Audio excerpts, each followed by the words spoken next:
Yang pertama, nanti saya meminta pemaparan tentang alokasi-alokasi. Kalau kemarin ada rekomendasi dari provinsi yang belum secara detail saya baca, hari ini mohon dikoreksi. Karena teman-teman provinsi itu terbiasa dengan aspek administratif. Asal administrasinya baik, baik. Itu kalau bikin tesis itu asal jilidnya bagus, tinggi. Asal casingnya bagus, mantap. Padahal casing belum tentu menggambarkan isi.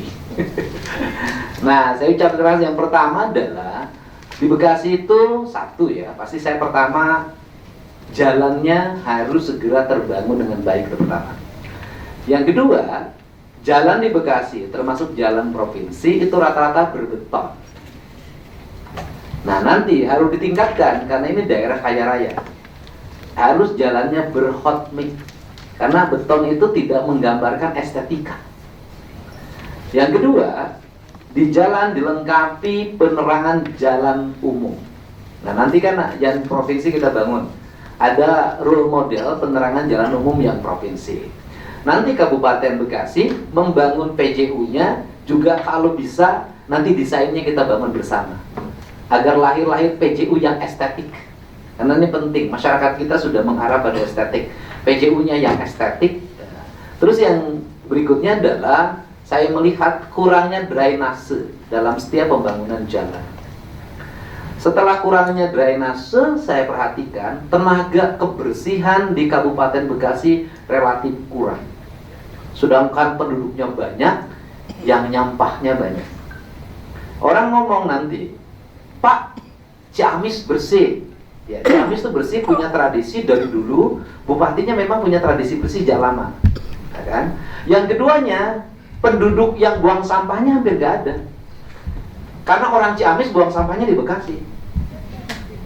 Ya kan orang Ciamis banyak yang kerja di Bekasi. Tahu bulat, tahu bulat.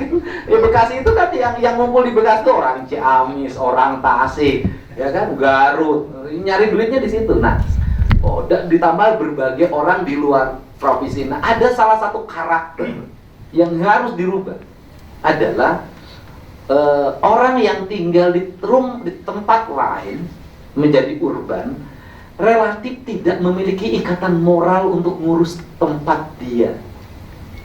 Ini harus dibenerin. Persis kita ini kalau ngantor tidak pernah peduli pada mejanya, kursinya, sepatunya. Tapi rumah kita jauh lebih mewah daripada ruangan kantor kita.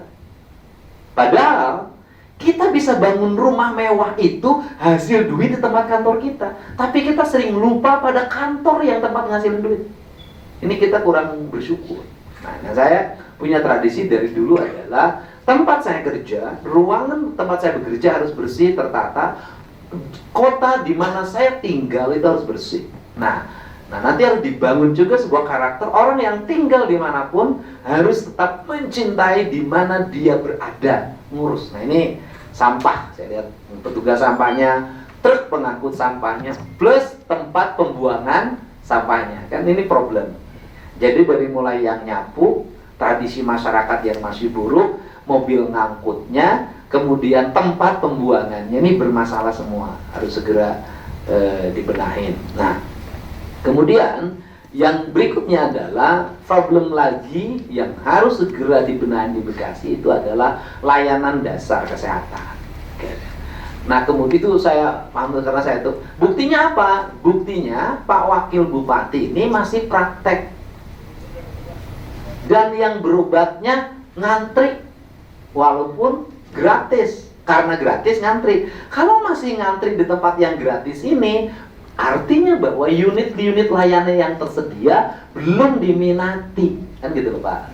Jadi Bapak nanti sudah jangan bangga lagi kalau praktek orang ngantri. Kenapa? Berarti orang nggak tertarik di puskesmas, nggak tertarik di rumah sakit yang itu menjadi unit layanan pemerintah.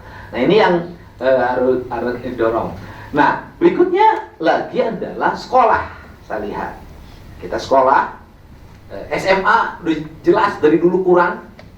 Kita hari ini akan fokus beresin SMP dan SD relatif juga harus dipetakan kembali. Karena saya sudah keliling, saya sering wawancara orang, oh problemnya di sini.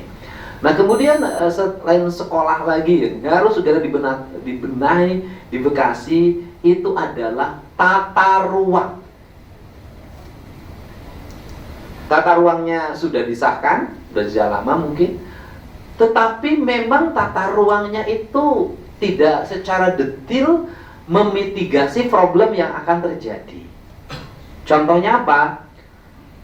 Izin mendirikan perumahannya itu jor-joran.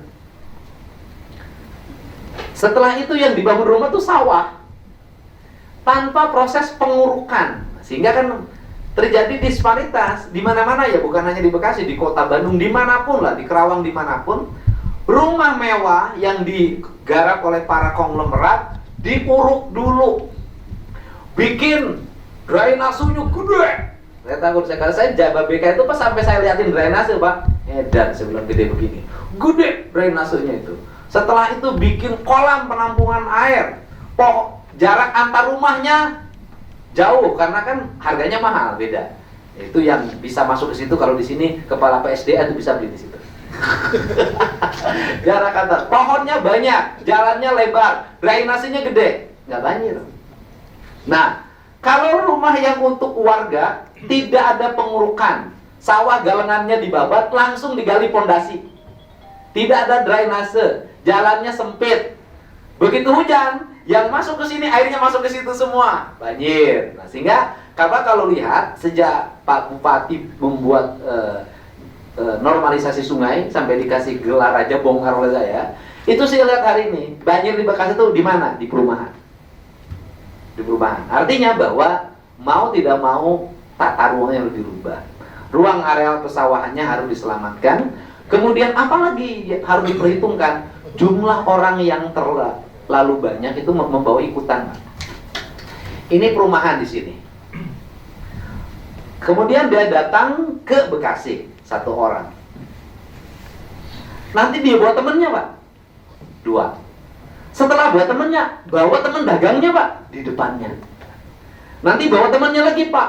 Ini terus, sehingga satu orang yang datang ke Bekasi itu bisa membawa sekampung. Akhirnya makin penuh, orang makin banyak, kemudian lingkungannya makin sempit, depresi.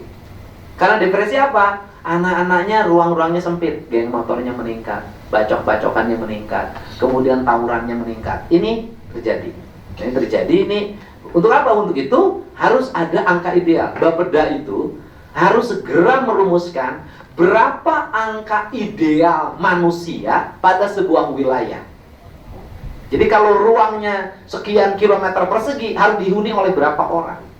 Jadi kalau ada kalimat Bandung, Herin, Kutantung, nggak ada lagi ruang. Nah ini, Bandung masih agak mending, dingin Pak. Bekasi Pak. Di Bekasi itu saya Pak Bu, ada satu rumah yang isinya 21 Pak. Tidurnya giliran. Tempat tidurnya tuh giliran. Ini segini, nanti dia geser, tidur di sini, nanti di sini. Itu dihuni oleh 6 keluarga. Jadi kalau suami istri ML itu giliran. Di situ geser. Saya kan di situ Pak.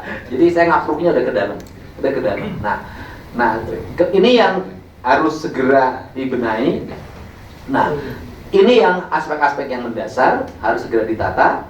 Dan yang pada akhirnya belanjanya harus mulai efisien, terarah, kemudian mengarahkan pada hal yang bersifat produktif.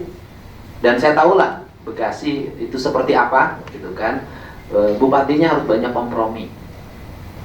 Karena apa? Kalau nggak kompromi diserang, ya kan?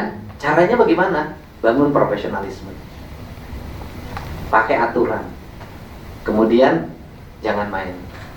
Insya Allah diserang pun kalau nggak main tenang. Kan kalau main diserang takut, kalau nggak main diserang santai. Saya yakin Pak Wakil Bupati sebagai PLT hari ini adalah tidak akan main dan tidak takut diserang.